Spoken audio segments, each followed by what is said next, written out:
The secret never told, ancient Stoics found peace from feeling financially trapped, not by earning more, but by changing how they saw money itself. I once sat in a tiny apartment, staring at a bank statement that made my chest tighten. The numbers seemed to scream, "Not enough." I felt broke, even though I had a roof, food, and health. That feeling, the panic of lack, had nothing to do with my actual wealth. It was a story I told myself, a psychological trap that the Stoics understood perfectly. Epictetus, born a slave in 50 AD, once wrote, "Wealth consists not in having great possessions, but in having few wants." Think about that. He lived in chains, owned nothing, yet he spoke of freedom. Modern research backs him up. A 2018 study from Princeton found that once basic needs are met, more money barely moves the happiness needle. The trap is chasing a target that keeps moving. Your brain believes a little more will fix it, but it never does, because the feeling of broke isn't about your bank. Consider the story of Seneca, advisor to Emperor Nero and one of the richest men in Rome. He wrote obsessively about poverty and simplicity. Why?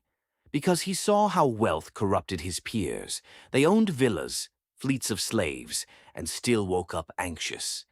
One friend, a senator named Pinarius, inherited a fortune but spent nights weeping over imagined debts.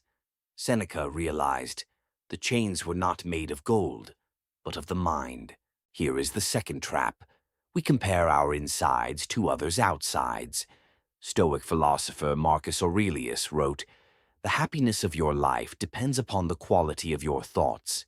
When you scroll through social media and see vacations, new cars, and perfect kitchens, your brain screams, "I am behind." But you are seeing a curated highlight reel, not reality. That friend who looks rich? They might be drowning in debt, just like your own past self.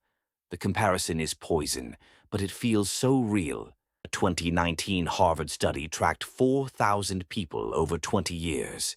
They found that the number one predictor of financial dissatisfaction was not income, but how often people compared themselves to peers. Even millionaires felt broke when surrounded by billionaires. The Stoics saw this 2,000 years ago.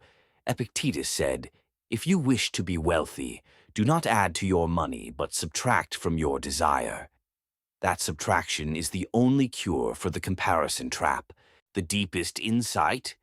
The feeling of being broke is a fear response, not a financial reality. Our brains evolved to scan for scarcity, food, shelter, safety. Today, that same ancient wiring scans your bank account. It mistakes a temporary dip for a life-threatening shortage. Marcus Aurelius taught, "You have power over your mind, not outside events. Realize this, and you will find strength." The fear of being broke is a ghost, but you feed it with your attention. Starve it by reframing what enough means. In 2013, a man named David lost his job, his savings, and his apartment in the same month. He slept in his car, but he started a daily practice, writing down 3 things he already had: air in his lungs, a sky above, a friend who called. He said the panic dissolved not when he got a new job, but when he stopped believing that his worth was tied to his wallet. The Stoic practice of negative visualization, imagining losing everything, made him grateful for what remained. So here is the synthesis. Feeling broke is a psychological trap because it convinces you that a solution outside yourself, more money, will heal an inside wound.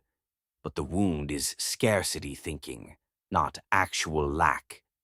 The Stoics called this prohairesis, our power to choose our judgments.